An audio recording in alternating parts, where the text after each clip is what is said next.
hermanos, en la carta a los filipenses, al igual que Efesios, al igual que Colosenses, al igual que Filemón, es una carta de la autoría del apóstol Pablo y que también fueron escritas en condiciones muy similares, porque fueron escritas cuando Pablo se encontraba prisionero en su primer encarcelamiento en Roma, no un encarcelamiento tan serio y tan cruento como el segundo encarcelamiento, que ya casi estaba para partir de este mundo para ser ejecutado, sino que este es un encarcelamiento un poco con unas ciertas facilidades, pero de todas maneras limitaban su libertad. Así que la iglesia, esta iglesia a la cual se le escribe, la iglesia de Filipo, su nacimiento específicamente ocurre en el segundo viaje misionero del apóstol Pablo, y eso está registrado en el libro de los Hechos de los Apóstoles, en el capítulo 16. Usted puede encontrar ahí toda la narración, cuál es el génesis de esa iglesia, cómo comienza esa iglesia, en las condiciones que comienza esa iglesia y cómo Pablo comienza a desarrollar toda una labor misionera en esa localidad y cómo el Señor se manifiesta de manera poderosa para que quede establecida esta iglesia en la comunidad de Filipo, en Macedonia, una comunidad en la provincia de Macedonia, en Filipo, y eso corresponde a Europa. Así que la primera penetración importante, la primera iglesia fundada en Europa fue esta, por el apóstol Pablo, y surge en estas condiciones que acabo de decirle. Así que debido a que Pablo ahora se encuentra prisionero, en su primer encarcelamiento cuando redacta esta carta, los creyentes de esa iglesia, cual fue fundada por Pablo, toman un acuerdo en ayudar a Pablo, en asistir a Pablo. Así que mandan soporte a Pablo, una ayuda financiera, una ofrenda a Pablo, porque ahora por supuesto él está en una prisión, y le mandan esta ofrenda con un personaje llamado Epafrodito, quien le lleva la ayuda económica a Pablo. Y yo creo que esta ayuda fue mucho más que económica, fue una ayuda mucho más que material, fue una ayuda emocional, fue una asistencia emocional, fue una asistencia espiritual, porque es bueno cuando una persona está en unas condiciones como esta, en un momento de tribulación y de desesperanza y de preocupación y presiones, qué bueno es que alguien venga y se acuerde de nosotros, que alguien venga y nos apoye. Hay veces personas que llegan con un aporte financiero, pero eso no es lo más importante, sino que alguien venga y nos diga: estoy aquí para brindarte mi apoyo, estoy aquí para orar por ti, estoy aquí para escucharte, al menos si quieres hablar conmigo, aquí estoy.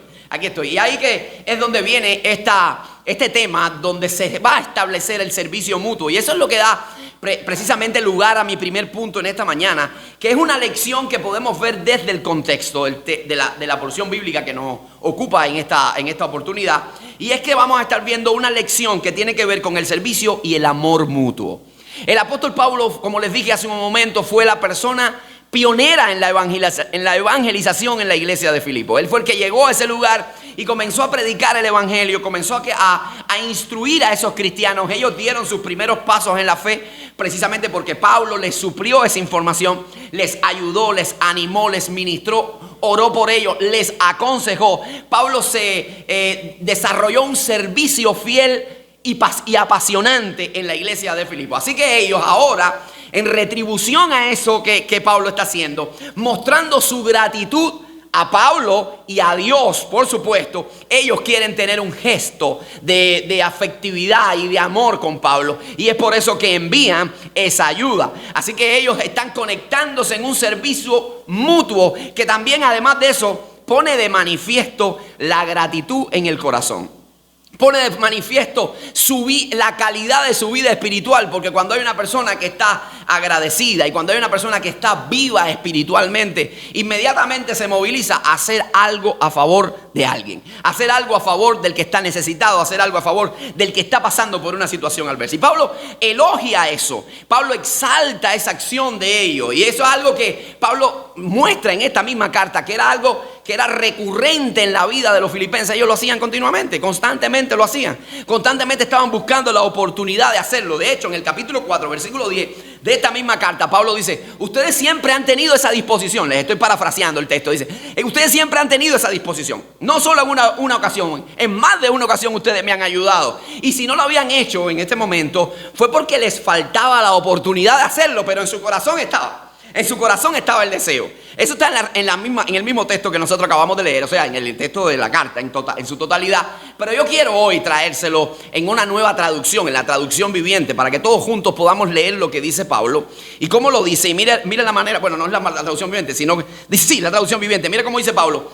Cómo eso lo lleva a alabar al Señor. Dice, cuánto alabo al Señor de que hayan vuelto a preocuparse por mí. Es decir, que hayan vuelto a preocuparse por mí porque anteriormente se habían preocupado por él.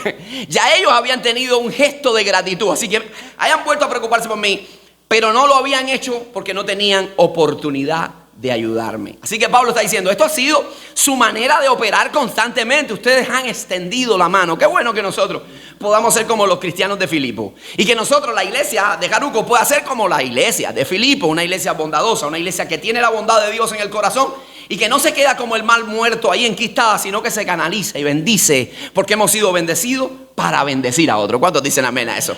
Y Pablo lo dice que no solamente fue aquí, cuando ahora él está preso, sino que en otros momentos en su ministerio, incluso cuando él estaba ministrando a otra iglesia, él visitó otra iglesia y fundó otra iglesia en Tesalónica. Y cuando él estaba en Tesalónica y los filipenses se dieron cuenta de que él estaba ministrando en Tesalónica, les llegó esa información, a Tesalónica también le enviaron una ayuda. Así que mire la mentalidad del reino que tenían ellos, que dicen, no se trata solamente de que nos está bendiciendo a nosotros, de que está trabajando para nosotros, de que nos está enseñando a nosotros. Está trabajando para el reino de Dios, aunque sea en otra congregación. Está trabajando por la causa de Cristo. Así que a ellos también él le enviaron ellos esa ayuda a Pablo. Ese es el pueblo al que tú y yo pertenecemos. Qué bueno y reconfortante es saber que tú y yo somos parte de una familia que se ayuda, se ama y se protegen unos a otros. Y se apoyan unos a otros, manifestando el amor que Dios ha puesto en nuestro corazón. Qué bueno es, qué satisfactorio para el alma sentir eso. Que somos parte de ese pueblo tan especial, de ese pueblo único, que por la sola causa del amor, porque tenemos un Dios en común, porque tenemos un Padre en común, nos ayudamos mutuamente, nos servimos unos a los otros. A diferencia de este mundo que es diferente totalmente porque su cosmovisión es diferente, individualista y hedonista, buscando su propia satisfacción. Incluso dentro de las mismas familias cosanguíneas, usted se va a encontrar que hay pleitos y divisiones y uno luchándole y quitándole el bien a otro. Y no, porque me dejaron esta herencia a mí me dejaron el carro y a mí me dejaron la casa, y se dividen y se dejan hasta de hablar. Pero nosotros la iglesia somos diferentes, tenemos que ser diferentes, estamos llamados a ser diferente. ¿Por qué? Porque nosotros servimos a un Dios soberano, a un Dios maravilloso que nos ha enseñado a amar a nuestro prójimo como a nosotros mismos, ¿sí o no? A servir a los otros y a tenerlos en alta estima. Así que eso es un principio que nos presenta la Biblia. El mismo Señor Jesucristo, en una de sus enseñanzas, Mateo capítulo 25, Él está hablando de cómo va a ser el juicio de las naciones. Y el Señor dice que cuando Él venga, cuando venga el rey, va a poner a los cabritos a la izquierda y a sus ovejas a la derecha. Y ahí va a hablar a aquellos que están a la derecha, o sea, los que son parte de su pueblo, de su familia, de la familia de la fe. Y le va a decir, ustedes, benditos del Señor, están en este lugar, porque cuando me vieron hambriento me dieron de comer. Cuando me vieron desnudo me ayudaron y me vistieron. Cuando me vieron como forastero me asistieron. Cuando me vieron desanimado me hablaron. Y ellos dijeron, pero Señor, ¿cuándo te vimos así? ¿Cuándo te vimos desnudo? ¿Cuándo te vimos con hambre? ¿Cuándo te vimos desamparado? ¿Cuándo te vimos? Dice, por cuanto se lo hicieron a uno de estos mis hermanos más pequeños, a mí me lo hicieron. Así que cuando tú estás ofreciendo un servicio, amado hermano, aquel que está a tu lado, aquel que forma parte de la familia de la fe, se lo estás ofreciendo al Rey de Reyes y señores. Estás sirviendo a tu hermano, pero estás sirviendo a Dios también. Lo estás haciendo para bendecirlo a Él, pero para la gloria del Padre. ¿Cuántos dicen amén a eso? Y eso es lo que Pablo enseña. Por eso cuando él va a partir de Éfeso, él está allí, él estuvo colaborando en la iglesia de Éfeso, trabajando en Éfeso. Y ahora va a Jerusalén, donde va a ser procesado y posteriormente va a ser trasladado a Roma. Y Pablo reúne a los ancianos de la iglesia, a los que están ahí en la iglesia de Éfeso, a los pastores de la iglesia, y los llama y les da una serie de consejos hacia el futuro, mirando los que vendrían después, los lobos rapaces que se levantarían para distorsionar y engañar al rebaño. Y una de las cosas que dice, porque ustedes han aprendido que trabajando, escuchen para que usted vea que los cristianos no son vagos, tenemos que trabajar. Dice, trabajando, ayudemos a los más necesitados. Porque recuerden las palabras del Señor Jesucristo, dice el apóstol Pablo, que más bienaventurado es dar que recibir. Más bienaventuranza hay, más dicha hay en dar que recibir. Y lo vemos continuamente. Por eso Pablo, cuando le escribe a los cristianos de Colosa y a los Gálatas específicamente, le dice: siempre que tengamos oportunidad, ahí está el texto, hagamos bien a todos, pero mayormente ¿a quiénes? A los de la familia de la fe.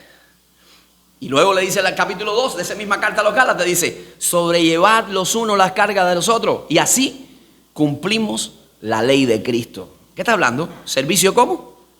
Mutuo. Y en ese servicio mutuo que hacemos, glorificamos el nombre de Dios. Amados, si hay un sello distintivo de una vida espiritual eficiente, de alguien que ha tenido un encuentro con el Señor, y no quiero decir que esta sea la regla absoluta, esta es una evidencia, pero no siempre así, pero es una de ellas, es que la persona que ha tenido un encuentro con el Señor siempre quiere servir al otro.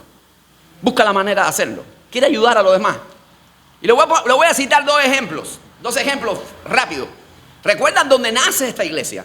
Esta iglesia nace en el segundo viaje misionero, capítulo 16 del libro de los Hechos de los Apóstoles. Pablo llega, comienza a ministrar, no hay suficientes hombres en una sinagoga allí, se tienen que reunir en la orilla de un río donde hay muchas más mujeres, hay un departamento de damas ya casi formado ahí. Llegan ahí, hay una mujer, no llamada Cecilia, sino llamada Lidia, la presidenta y la dama. Cecilia, vendedora de púrpura. Lidia, vendedora de púrpura, comienza a aglomerar a las personas, a ayudar, a ministrar. El enemigo aparece en escena. Entonces hay una divina ahí, te estoy dando rápido, a pasos agigantados lo que sucedió. Hay una divina profetizando y eso. Pablo le dice: en el nombre de Jesús, sal fuera. Y cuando las personas que tenían ganancias por las adivinaciones de esta mujer, crearon una situación, y Pablo y Silas fueron a parar a una prisión. Están presos, están ahí en la prisión, no se están lamentando, no están angustiándose por su situación, sino que comienzan a adorar a Dios, exaltar a Dios, orar, y comienza a manifestarse el poder de Dios. Se agrietan las paredes, se rompen las cadenas, se abren las puertas, los presos escuchan el testimonio. El carcelero dice: me voy a matar porque se me fue todo el mundo. Pero Pablo le dice: no te hagas daño porque estamos aquí todavía. Él queda impactado por el poder de Dios, por la integridad de los siervos y por lo que allí sucedió. Y llega corriendo y le dice: ¿qué tengo que hacer para ser salvo? Allí Pablo les predica el evangelio. ¿Sabe qué sucedió después? Dice: los llevó a su casa y le lavó las heridas. Y después se bautizó él con toda su familia. ¿Qué hizo ese hombre cuando fue impactado por ese poder? Ayudó a Pablo, le lavó sus heridas, se lo llevó a su casa. Porque eso sucede cuando hay una persona que ha tenido un encuentro con el Señor. Se siente deudor. Somos deudores de Dios. Y qué bueno servir a aquel que tiene la imagen de Dios. Y es el que está a tu lado. Es un gozo servir al hermano. Dile que está a tu lado: es un gozo servirte, mi hermano. Qué bueno. Otro ejemplo que le dije que le iba a citar. Está el Señor Jesucristo con sus apóstoles, con sus discípulos. Llegan a casa de Pedro. La suegra de Pedro está enferma y Jesús la sana. Y es por eso que Pedro después lo niega, porque le sanó a la suegra. Se la tenía guardada ahí. Cuando llegue el momento tú vas a ver lo que va a haberme hecho. Jesús llega donde está esa mujer con fiebre en una cama. Le dice: levántate. Enseguida se fue restaurada su cuerpo, su fiebre se fue. Y dice: y ella les servía. Porque precisamente pasa eso cuando somos impactados por ese poder. Queremos servir a Dios. Amado, qué bueno que tú y yo podamos hacerlo y que la causa sea esa única. No que pongan tu foto en la prensa, en un artículo de 40 por 40. No, como decía la canción esa antes. No que pongan tu foto en la prensa y que digan qué bueno es, o este hermano siempre está cuando lo necesitan, oye, qué bárbaro. No, tú lo haces con dos razones: ayudar al prójimo, bendecir su vida y exaltar el nombre de Dios y honrar el nombre de Dios. Porque cuando tú sirves a tu hermano, honramos a Dios. A Dios damos la gloria en el mutuo servicio de uno a otro, amado. Y eso es una verdad que nosotros tenemos que aprovechar día a día. Por eso lo vamos a ver que Pablo ahora aquí, ellos están bendiciendo a Pablo, pero Pablo también los está bendiciendo a ellos. Con esta carta, con cada enseñanza, con las actitudes que tiene Pablo en el contexto, incluso con las disciplinas espirituales. Pablo les está sirviendo. Pablo les está sirviendo, y ahí vamos con el segundo punto. Y es la actitud de fe que tiene Pablo. Esa actitud de fe impregna el corazón de los filipenses, los conmueve, los alimenta, los lleva a madurar. ¿Por qué? Porque Pablo está prisionero, con las mismas condiciones en su segundo encarcelamiento de una mazmorra romana y ya pronto porque Nerón lo va a ejecutar. No, él está con ciertas libertades, pero preso, de todas maneras limitada su libertad, custodiado por soldados romanos. Y cualquiera dice, vamos a mandar a alguien a Pablo, quizás los mismos filipenses, tratando de entrar en la psiquis de los filipenses. Vamos a ayudar a Pablo, que el pobre debe estar down, debe estar por el suelo. Un hombre que ha sido tan bueno, que nos ha ayudado tanto, mira lo que está pasando. Vamos a llevar a Epafrodito para allá con una ayuda, pero para que le dé aliento. Y cuando Epafrodito llega, se encuentra a un Pablo lleno de fe, lleno de optimismo, lleno de paz, predicando el evangelio y lleno de poder. Wow, Epafrodito seguramente dijo, bueno, yo vine aquí para ministrar y fui ministrado. Yo no sé si a usted le ha pasado eso alguna vez, ¿eh? Que usted ha llegado a un lugar pensando que va a ayudar a alguien y que termina siendo ayudado usted. Yo recuerdo hace muchos años, a mí me sucedió algo así. Tenía que ir a visitar a una hermana que estaba ingresada, hospitalizada, y le habían amputado un pie, le habían amputado una pierna. Así que yo dije, bueno, ¿y qué yo le digo a la hermana? ¿Qué yo le digo? Y yo prácticamente estaba recién graduado, nuevo, yo estaba aquí en la iglesia de mi madre. ¿Qué yo digo? ¿Qué palabra puedo darle para consolarle, para animarle, para decirle que hay que echar para adelante? Porque uno lo dice así, suelto de cuerpo y parece bien, pero cuando tú te pones la sandalia a la otra persona, es difícil, amado, ¿sí o no? Y cuando yo llegué a aquel lugar, amado, pensando encontrarme un rostro acongojado, lágrimas corriendo por las mejillas, me encontré una sonrisa de oreja a oreja y alguien que me dijo, el gozo del Señor es mi fortaleza. Y allí comenzó a hablarme y yo tuve que ponerme un punto en la boca y escuchar. Y el que salió animado, de ahí fui yo. El que salió animado, ahí fui yo. Así pasó, aquí pasó con Pablo igual. La pregunta en esta mañana es la siguiente. Bueno, pero ¿qué hacía? ¿Qué provocaba esto en Pablo? ¿Qué lo hacía en medio de un ambiente como esto? Mantenerse arriba, mantenerse con ese dinamismo, con ese optimismo, con esa fe, con esa paz en el corazón. Que era sencillo, amado. Pablo tenía su vida fundada sobre la roca inconmovible de los siglos. Pablo estaba su confianza fundada sobre el Dios del universo, en la integridad y en el carácter de Dios. Y eso era la vitamina que lo energizaba, amado. Por eso Pablo podía echar hacia adelante en medio de la adversidad. Él no está confiando en sus potenciales, él no está confiando en sus habilidades, él no está confiando ni en los recursos que otra gente tengan para ayudarme de parte de la familia, ni siquiera eso.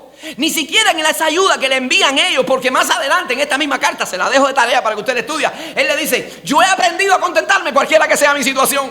Yo sé lo que es pasar hambre, sé lo que es comer los mejores manjares, sé estar en buenas condiciones y sé estar mal en malas condiciones, porque no se trata de mí, se trata de que todo lo puedo en Cristo, que Él es mi fortaleza. Aleluya, aleluya. Amado, entonces no se trata de potencial de él, no se trata ni tan siquiera de pensar positivo. Porque hay gente que empieza, no, vamos a pensar positivo, vamos a pensar en cosas buenas, vamos a declarar esto, vamos a decretar aquello. No se trata de eso. Porque eso es un engaño que al final estás haciendo una negación ilusoria de tu realidad, que es palpable y está dura. Y está difícil. Yo no. Pablo no hace eso. Pablo dice, yo sé en quién creo. Yo sé en quién está depositada mi vida.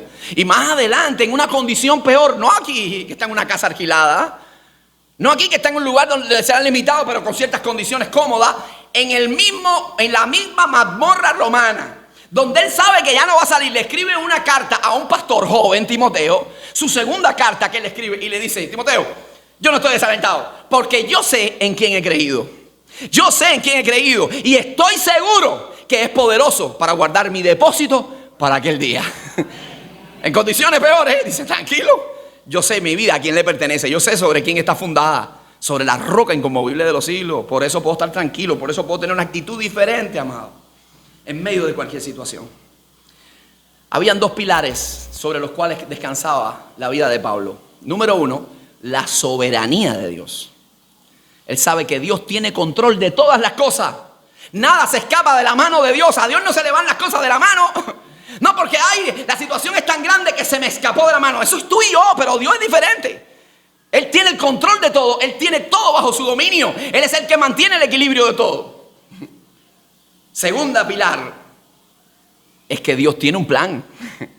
Él dijo, Dios es soberano, pero Dios tiene un plan. Dios no improvisa en el camino a ver cómo salen las cosas y va por aquí recogiendo por acá y por allá a ver cómo Él puede construir algo positivo. Dios lo tiene todo prefijado, todo ordenado y todo acontece tal y como Él lo ha diseñado. Por eso Pablo está, amados, tranquilo, porque sabe que Dios tiene el control y que Dios tiene un plan. En medio de esa prisión donde hace un rato yo les recreé ese escenario, Hechos 16, Pablo está adorando. Amado, ¿quién puede cantar cuando sabe que le han flagelado la espalda? Zanjado la espalda sobre cuerpo desnudo. 39 azotes menos uno, o no, 40 menos uno. Puesto en un cepo donde las piernas quedaban extremadamente abiertas y te daba dolor intenso en las articulaciones. Ahí estaban los pies de Pablo. Después de haber sido flagelado, a medianoche, cuando más duelen las cosas, cuando la preocupación llega, cuando viene el insomnio. A medianoche, dice la Escritura. ¿Cuándo te duelen las muelas? Ay, por la noche. Todo el día tú estás ajetreando, estás haciendo cosas. Por la noche, cuando te la muelita, ¡ting, ting, ting! A esa hora, Pablo no se queja, no se lamenta, no comienza a renegar de su vida y su existencia. A mí me pasa todo lo malo. Pablo comienza a adorar a Dios, comienza a exaltar a Dios. ¿Por qué? Porque él sabe que Dios es soberano y que Dios tiene un plan. Y más adelante nosotros vemos cómo ese plan en ese mismo escenario se desarrolla con éxito, que nos deja boquiabierto y teniendo que exaltar la grandeza de nuestro Dios. Gracias a eso, hoy nosotros tenemos esta carta y se fundó esa iglesia. Amado, porque Dios puede, escuche esto, presta atención. Dios puede tomar en sus manos nuestras dificultades, nuestras adversidades, nuestras tribulaciones y presiones y darles un rumbo para su gloria y para un mejor desempeño y utilidad. Dios tiene esa capacidad. Dios puede hacer eso. Un naufragio previo a este viaje a Roma en la isla de Malta. Usted sabe lo que es. Parece como que todo, si lo agarra una persona, esa astróloga que cree en el tarot y todo eso, dice, bueno, todos los astros se alinearon para hacerle la vida imposible a Pablo. Otro lleno de costumbre popular dice, oye, Pablo lo que tiene es un chino atrás. Entonces sí, mira, lo están buscando, lo meten preso injustamente. Lo que están conspirando, tienen que trasladarlo de una prisión a otra porque lo están conspirando para matarlo. Pero ahora va para allá, para Roma, y en la travesía se levanta una tormenta y Pablo y el barco se termina teniendo una avería, un naufragio en una isla. Pero no eso, llega a la isla, mire eso, mire si no tenía un chino atrás. Llega a la isla, los naturales de la isla los reciben con hospitalidad, hacen un fuego para que ellos se calienten de la noche, del frío. Y cuando Pablo pone una rama en el fuego, una víbora viendo el fuego se le prendió en la mano. No, estaba fatal el tipo. ¿No te pasa a ti? Se me rompe la lavadora. No terminaste de lavar, se te rompió el televisor. No terminaste y se te fue el agua. Se te fue para colmo, algo natural, normal, la corriente. Y tú dices, pero qué, ya, mátame, llévame, Señor, llévame. ¿No te pasa eso? Y Pablo no se angustia. Pablo no porque sabe que Dios tiene un plan. Y en esa isla, en esa aparente fatalidad, Dios glorificó su nombre. A Pablo no le sucedió absolutamente nada. La víbora no tuvo ningún poder en él. Terminó predicando el evangelio. Los naturales de la isla escucharon el evangelio y hasta el mismo jefe de la isla terminó recibiendo a Cristo como su Salvador. Entonces, hay veces, amado, usted va a notar que hay situaciones adversas en la vida, pero tranquilo, porque todo conspira para tu bien. Porque a los hijos de Dios todas las cosas les ayudan para bien. Amén. Ahora, ¿cómo nosotros podemos ver? ¿Cuáles fueron los beneficios de esta situación que Pablo estaba? Porque si estamos diciendo que, bueno, Dios, él confiaba en la soberanía, en el plan. Bueno, ¿cómo yo veo el plan de Dios aquí? Bueno, vamos a viajar ahí a donde estaba Pablo escribiendo esta carta, Hechos, que justamente en Roma, donde él supuestamente en esos 2 años él escribió una de estas cartas. Y mira lo que Pablo dice. Y Pablo permaneció por 2 años enteros en una casa alquilada. esa es donde estaba él. Y recibía a todos los que a él venían, predicando el reino de Dios y enseñando acerca del Señor Jesucristo abiertamente y sin impedimento. Amado, ¿hay beneficio ahí, sí o no? Imagínate, Pablo estaba en un lugar localizable, primer principio. En un lugar ahí, localizable. Número 2, estaba accesible, podían llegar a él. Número 3, estaba predicando y enseñando el evangelio de Jesucristo. Así que todo lo que estaba aconteciendo aquí, aunque parecía una situación triste y complicada, Dios lo encarriló en un buen destino, en un buen propósito. Y el mismo Pablo, después más adelante, él termina testificando y diciendo que finalmente todas sus prisiones cooperaron para la extensión del evangelio. Y mira lo que dice el apóstol Pablo. Mira lo que dice: quiero que sepan, mis hermanos, le dice estos mismos Filipenses, capítulo 1, verso 12 al 14. Dice: quiero que sepan, hermanos, que las cosas que me han sucedido han redundado más bien para el progreso del evangelio, de tal manera que mis prisiones se han hecho patentes en Cristo y en todo el pretorio, en toda la casa de César, en todo el palacio, en todo el campamento. Hasta los soldados escucharon el evangelio. Dice, y a todos los demás y la mayoría de los hermanos, mira el beneficio, cobrando ánimo en el Señor, con mis prisiones, se atreven mucho más a hablar la palabra sin temor. Finalmente no solamente él pudo hablar y pudo instar, sino que su ejemplo de fe motivó e inspiró a otra gente para también entregarlo todo por la obra de Cristo. Y esos fueron los beneficios que él pudo ver y que se pudieron desprender, amado, de esa vida, de esa situación adversa. Si estás pasando por una situación difícil hoy, si estás transitando por dificultades, no te angusties, no malogres el momento. Solamente sigue aferrado a Dios, confiando en que es soberano, confiando en que tiene un plan, y quédate con paciencia esperando a ver el desenlace y para que te quedes impresionado e impresionada con las cosas gloriosas que Dios va a hacer utilizando tus circunstancias, tu contexto y tu problema. Para la gloria y honra de su nombre. Entonces, otro elemento que quiero compartir con ustedes tiene que ver con la oración que Pablo hace. Su disciplina de oración, su ejercicio espiritual. Su ejercicio espiritual es inspirador y motiva a esta gente y nos inspira a nosotros los lectores de este lado de la historia. Y lo que Pablo está diciendo, mire cómo Pablo dice aquí, que doy gracias a Dios siempre que me acuerdo de vosotros, siempre en todas mis oraciones. Él está prisionero, él está limitado, pero está orando agradeciendo a Dios por ello, orando por él. Él es un hombre de oración, amado. Él es un hombre de oración, es un hombre que dedica tiempo a orar sin importar el lugar, las circunstancias o las presiones que esté viviendo. Él ora, él busca a Dios, porque él sabe que es a través de ese vehículo, que es a través de esa disciplina, que él tiene acceso al trono de la gracia, que él tiene audiencias con Dios, el único que puede dar soluciones a los problemas que parecen no tenerlos, el que puede allanar el camino, el que puede abrir senderos, el que puede derribar enemigos, el que puede abrir puertas que parecen que están cerradas. Entonces la gestión que tú y yo tenemos que hacer siempre es convertirnos en un hombre de oración, así como Pablo lo era. Orar no importa la condición en la que tú estés. ¿Es fácil orar cuando no hay problemas? Claro que es fácil. Cuando estamos pasando por dificultades, sí es muy difícil, pero aún así, amado, es el lugar donde más tenemos que intensificar, es el momento donde más tenemos que orar. Y allí tenemos el ejemplo de Hechos 16 que acabamos de citar. En una prisión y Pablo orando y el poder de Dios manifestándose. Yo les preparé un cuadro que quiero que ustedes vean, para que vean en medio de las condiciones, porque las situaciones, las circunstancias varían, los lugares varían, los problemas varían, pero Dios sigue siendo el mismo. ¿Cuántos dicen amén a eso? Así que tú tienes problemas hoy, un problema más grave, uno más agudo, uno más fuerte, pero Dios sigue estando en su trono, Dios sigue teniendo el mismo poder, Dios sigue teniendo el mismo amor por ti, Dios sigue teniendo la misma gracia y la misma misericordia. Eso no varía.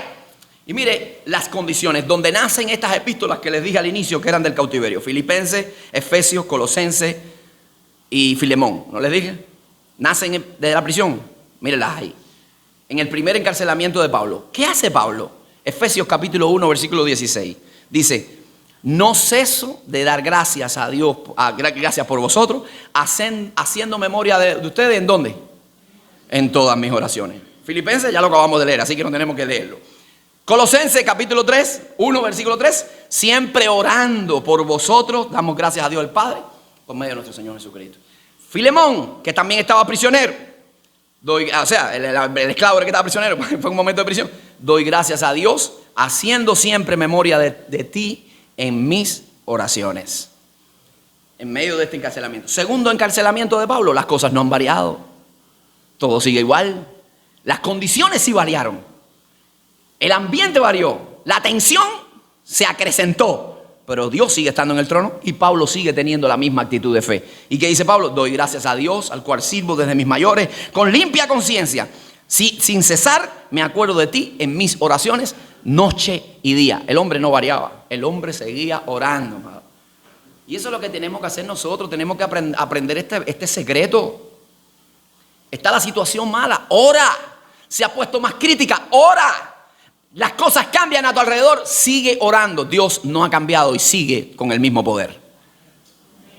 Entonces, eso es una dinámica que nosotros tenemos que hacer porque nos va a ayudar, sin duda alguna, a crecer espiritualmente y a madurar espiritualmente. Por eso el apóstol Pablo, cuando escribe a los romanos, le dice: oye, escuchen, tienen que estar gozosos en la esperanza, constantes en la tribulación. Dice, esperando ahí con paciencia en la tribulación. Y dice, constantes en la oración. Romanos 12:12. Constantes en la oración. Era un hombre que estaba orando, era un hombre de oración. Pero no una oración ahora solamente para él, sino es una oración canalizada, es una oración intercesora la que Pablo está haciendo. Cuando leímos aquí dice que doy gracias a Dios siempre, que me acuerdo de vosotros, siempre en todas mis oraciones, rogando con gozo por todos vosotros. Estoy rogando Pablo está orando por esa gente. O sea, Pablo no se ha centralizado en él. Pablo es capaz de salir de su situación y dedicar un momento para que Dios bendiga otras vidas. Y eso es terapéutico al alma. Escúchame, cuando tú eres capaz de en medio de tus problemas sacar un momento para poner dentro de tus oraciones a otro que quizás está pasando lo mismo o más grande, o quizás no tan grande, pero está pasando problemas igual, eso te descongestiona el alma del ego. Eso te ayuda a salir un poco de tu situación. Y eso te enfoca en la grandeza de Dios. Entonces nosotros tenemos que también practicar ese tipo de oración, donde no solamente es una oración centralizada en mí, egoísta, sino una oración que doy un espacio para orar por aquellos que están en la misma situación, en las mismas condiciones, que están pasando por dificultades. Y eso Pablo no lo enseña hoy. ¿Por qué Pablo ora? ¿Cuáles son los motivos de oración? Pablo dice, verso 4, Pablo está orando por la firmeza en la comunión del Evangelio. Verso 9, Pablo está orando para que el amor de ellos crezca más y más. Y número 4, en el mismo verso 9, en número 3, Pablo está orando para que el amor de ellos sea un amor racional. No sea un amor guiado solamente por las emociones, sino que sea un amor que crezca, dice, en conocimiento, en ciencia. Esas dos palabras tienen una connotación importante en el griego, porque cuando habla de ciencia, está hablando de un conocimiento racional vasto y avanzado. Y cuando habla de conocimiento, está hablando de discernimiento. ¿Qué está diciendo Pablo aquí con esto? El amor de ustedes crezca cada día más, pero que no sea un amor motivado por esos palomitas en el estómago, por ese erizamiento. Ay, mira si me erizo.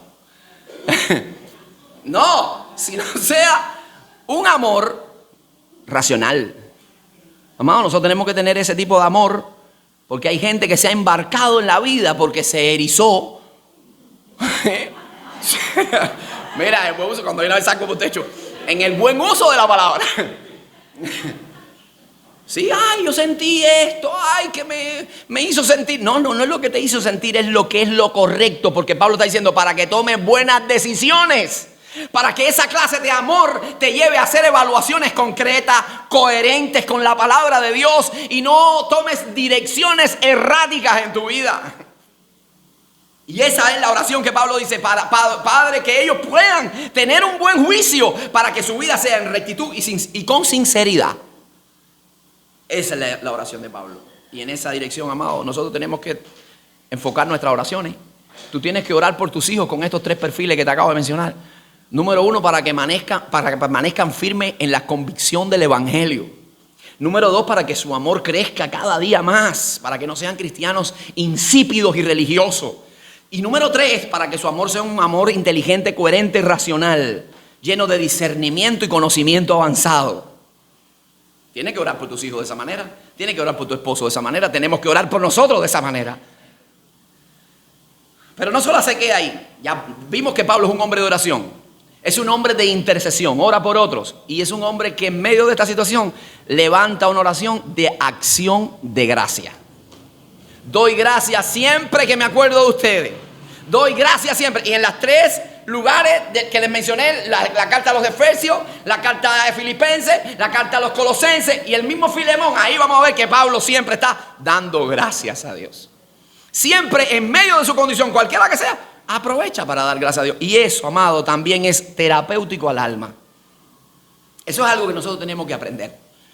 Porque cuando tú comienzas a levantar una oración de acción de gracia, en medio de cualquier situación en la que tú te encuentres, así sea la más aguda y terrible que tú estés pasando, tú vas a encontrar que siempre hay razones más grandes, más contundentes y más abundantes para agradecer por lo que Dios ha hecho contigo. Ah, no, cuando tú no tienes este tipo de oración, por supuesto, no va a pasar nada. No va a pasar nada, te sigues revolcando en el problema, sigues lamentándote, sigues viendo fatalidad por donde quiera que te mira. Pero cuando tú dices, voy a agradecer a Dios, eso te obliga a hacer una evaluación de tu vida, de cómo Dios ha obrado en tu andar, en tu historia, y vas a quedar impresionado con las bondades de Dios. Hazlo, practícalo. En medio de tu adversidad, ¿cuántos tenemos problemas aquí? ¿Cuánto estamos pasando por dificultades? ¿Cuánto estamos pasando un momento de preocupación? Ahora mismo muchos de ustedes lo están pasando. Yo también lo puedo estar pasando. Pero en ese momento haz un stop, haz una pausa ahí. Y comienza a reflexionar en tu historia. Comienza a hacer el disco hacia atrás y comienza a ver. Y te vas a quedar impresionado, impactado. Cómo Dios ha sido bondadoso contigo. Bueno, tú estás aquí esta mañana porque Dios es bueno. Tú estás vivo porque Dios es bueno. Tú no te quedaste en la mesa de operaciones porque Dios estaba ahí contigo. Dios ha sido bueno. No te moriste en el accidente porque Dios ha estado contigo. Su bondad ha sido grande, amado. Tienes familia. No tienes los mejores manjares. No tienes quizás la economía más grande, la de Bill Gates. Pero Dios te ha dado sustento. Dios te ha dado el pan necesario. Por eso tú tienes que agradecer. Tienes que agradecer a Dios por tu familia, por la familia que te ha dado, por los hijos que te ha dado. Tienes que tomar un momento para que te das cuenta que todo no es fatalidad y que todo es oscuro. Hay razones suficientes para agradecer a Dios. Aleluya. Aleluya. Hay muchas razones, amados, para estar agradecido al Señor por las cosas que ha hecho en nuestra vida. Entonces tenemos que constantemente dar gracias al Señor. Y eso, por supuesto, va a descongestionar nuestra vida del ego, de la fatalidad, nos va a librar. Este es el mejor antídoto, Rivera. Este es el mejor antídoto contra la amargura, amado. La oración de acción de gracia. Te obliga a rememorar las bendiciones que Dios ha tenido contigo. Te lleva a valorar que gracias a que Él estuvo cuando tú ni siquiera te imaginabas que Él estaba ayudándote y levantándote. Porque ni aun cuando tú eras cristiana, porque la bendición de Dios se extiende más allá de tu conversión. Más allá de tu conversión. Desde el momento que te engendraron, Dios puso los ojos en ti. Y Dios te estuvo mirando y ha sido artífice de tu vida, de tu futuro. Y cuando tú te das cuenta y miras hacia atrás ahora de este lado de la cruz, tú dices, pero ya yo sé por qué yo pasé aquello y por qué salí bien. Porque Dios estaba conmigo y yo no lo sabía. Dios siempre ha estado. Entonces tenemos que aprovechar ese momento para darle gracias a Dios, cualquiera que esté. Y te voy a decir algo más, te voy a revelar un punto más, una gema más de la corona. Cuando tú tienes una práctica constante de la oración de acción de gracias, eso te lleva a la acción. La persona que hizo esa pausa y comenzó a traer a su mente todo lo que Dios hizo, no se queda igual. Porque se siente deudora. Se siente que Dios ha hecho más por nosotros que lo que hemos hecho nosotros por Dios. ¿Y qué terminamos haciendo? Nos involucramos en la obra. Nos involucramos en Él. Y comenzamos a honrar su nombre. ¿Dónde? En el servicio mutuo.